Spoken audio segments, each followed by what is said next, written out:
Olá pessoal, boa tarde, tudo bom? Como é que vocês estão? Nós estamos aqui na nossa aula de recuperação da informação, nossa aula número 5, uma aula gravada. E hoje nós vamos falar sobre representação da informação. A gente está estudando isso, né? O nome da disciplina fica óbvio.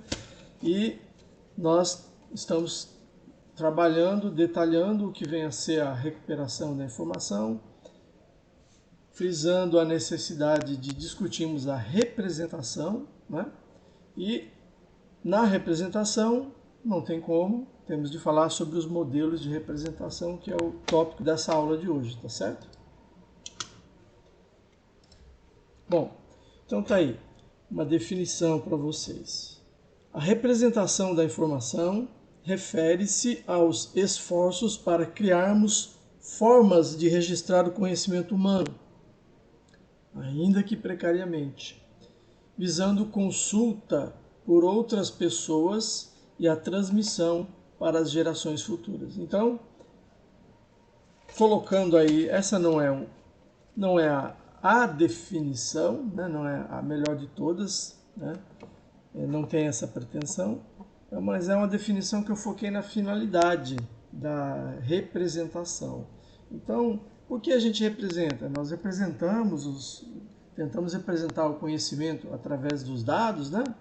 Justamente para que nós consigamos registrar nossas memórias, nossos pensamentos, nosso conhecimento e tentar passar isso para pessoas da mesma geração e também para as pessoas das gerações futuras, tá certo?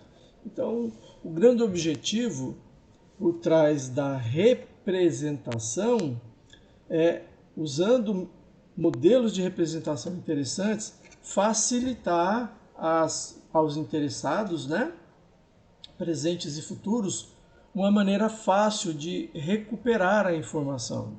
E, obviamente, a recuperação ela vai ser tão fácil ou proporcionalmente fácil à qualidade da representação que você fez, tá certo?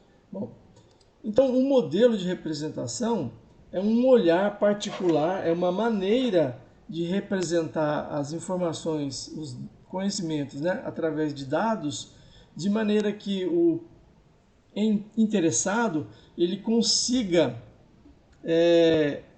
produzir, né, na sua mente os mesmos conhecimentos que você quis registrar. Então, para isso você deve considerar as limitações, né, culturais, de vivência, né, de idade, né, conteúdo, a bagagem cognitiva, a bagagem cultural que o seu potencial leitor ou usuário, né, ou interessado naquela informação tem. Se você não considera as limitações do seu potencial usuário, significa que você pode representar os dados de uma maneira inadequada para aquele consumo, tá certo? Então, a representação requer um estudo profundo de quem, como e quando irá recuperar os dados. A motivação aqui ela não pode ser mais óbvia, né? Eu escrevi: a civilização humana deve seu progresso à capacidade de transmitirmos parte do que conhecemos às novas gerações. São muitos os desafios que envolvem uma representação da informação que minimize as perdas de conhecimento e, ao mesmo tempo, facilite o aprendizado, né? Se você coloca o registro, né, informacional, se você produz os fragmentos informacionais, os dados, para representar o teu conhecimento, se você escolhe de uma maneira ruim que dados utilizar, você pode tornar difícil a recuperação daquele conhecimento. Vamos supor que você inventou aí um produto, uma forma de produzir água a partir da areia, certo? E você não registra bem o processo. Você coloca assim, não, você pega a areia e você submete ela a uma pressão adequada e temperatura e também com eletricidade, então você consegue transformá-la em água. Aí isso dá um caminho, dá uma ideia, mas não é realmente um bom registro, porque a pessoa fala que pressão, que temperatura, que tipo de areia, quanto de eletricidade. Então esse registro não foi o mais adequado. Isso vai obrigar as futuras gerações ou os futuros interessados nos dados que você, no conhecimento que você tentou registrar, você vai obrigá-los a refazer parte da sua pesquisa para tentar reconstruir tudo. Pode ser que eles nem consigam, né? Não consigam fazer essa recuperação total. E pode ser que o processo que você criou fique perdido para sempre, né? Existem algumas civilizações mais antigas que usavam um tipo de concreto, né? Um cimento, um tipo de concreto que não é o que nós usamos hoje. E o concreto que nós fazemos hoje, com toda a tecnologia e conhecimento que nós temos, ele não dura centenas de anos. Muito pelo contrário, né? Depois de algumas décadas ele já está se deteriorando, já está entrando em falência, né? Esse concreto está tendo problemas estruturais graves no concreto. E o que acontece é que existem construções antigas que resistiram aí centenas, né, de anos sem que tivessem os problemas que o nosso concreto atual tem. Aí você fala, como é que se perde isso?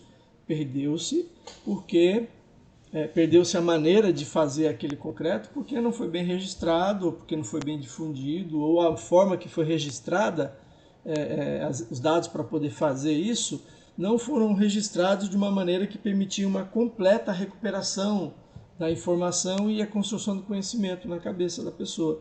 Portanto, perdeu-se, né? E outras coisas também se perdem porque não são bem registradas, tá bom? Então vamos colocar aqui pontualmente alguns objetivos da recuperação da informação.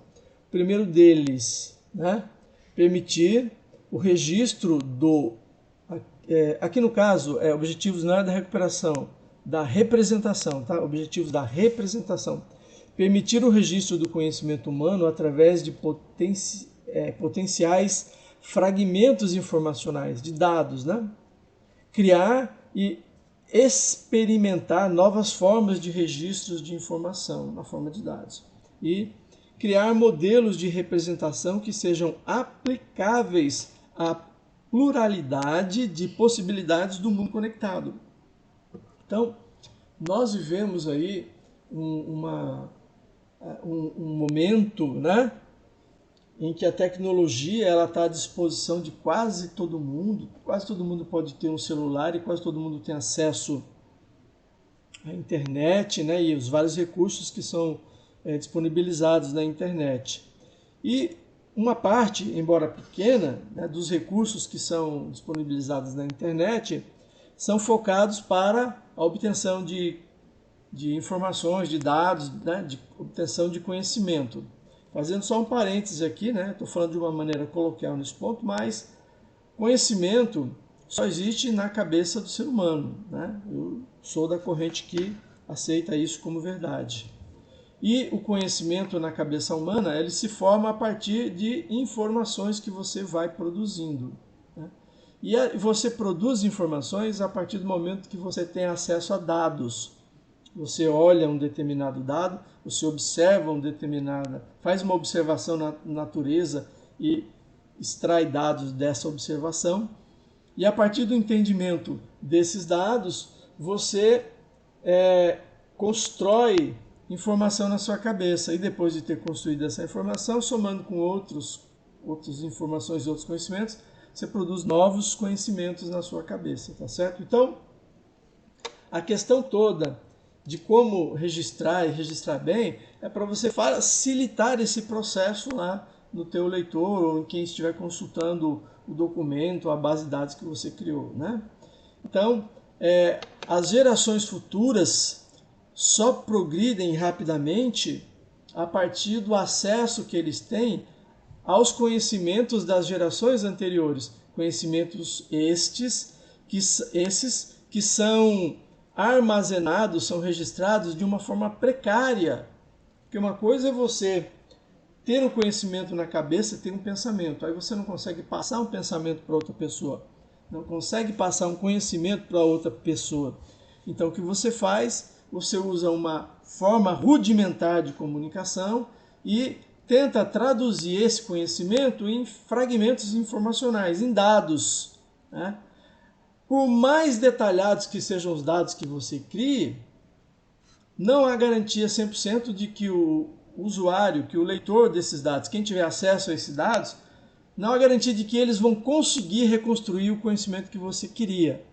Então, você tem que se esforçar bastante para que os dados sejam o mais completos possível e que eles requeram o mínimo de esforço cognitivo, o mínimo de bagagem do seu potencial usuário, tá certo?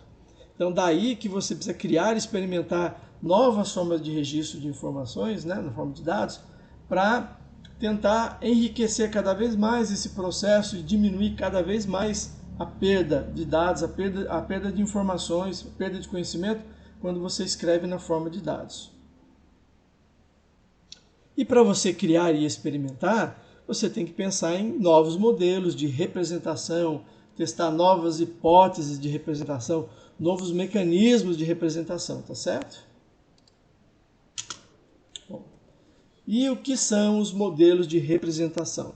Os modelos de representação, vamos colocar como ele consiste em um modo de registro de dados visando a possibilidade de reconstrução das informações de conhecimento por parte do potencial usuário, seguindo o fluxo, que é um conhecimento, ele é descrito em informações, que depois é descrito em dados. As pessoas tendo contato com os dados, produz, se ela entender os dados, produz informação na cabeça dela, né, no cérebro. E a partir dessa informação produzida, combinando com mais dados, mais informação, vivência e tudo, ela produz novos conhecimentos. Ok. Então, para vocês trabalharem essa temática teórica que eu coloquei hoje para vocês, né, e sem que ela pese demais, então, nessa aula objetiva, eu coloco aqui uma atividade prática fácil de ser feita, tá certo? Que é a seguinte: responda a estas perguntas. Como se constrói o modelo de representação? Segundo, quais são os principais perigos na construção de um modelo de representação? Eu falei vários aqui, né? Implícitos. Primeiro, se você faz um modelo ruim, então a recuperação vai ser ruim. Se você faz um modelo incompleto, então o registro dos conhecimentos através dos dados vai ser incompleto, etc, etc, etc. Queria que você discutisse sobre isso, né? E tentasse responder essas perguntas. Terceira, o sistema numérico usado no Brasil é um modelo de representação? Sim, não? Explique e justifique a sua resposta. Bom, isso é uma atividade simples, né? Registrando a nossa aula, você vai responder isso e enviar pelo SIGA, tá certo? É individual esse trabalho, tá bom? Então eu espero que vocês estejam bem. Estamos conseguindo fazer uma aula bem curta, bem objetiva hoje. E se você tiver dúvida, assista novamente a aula, então pode me fazer alguma pergunta objetiva lá no nosso grupo de estudo de recuperação de informação no WhatsApp, tá bom? Então, pessoal, fiquem com Deus, se cuidem e não deixem para a última hora, tá bom? Tchau!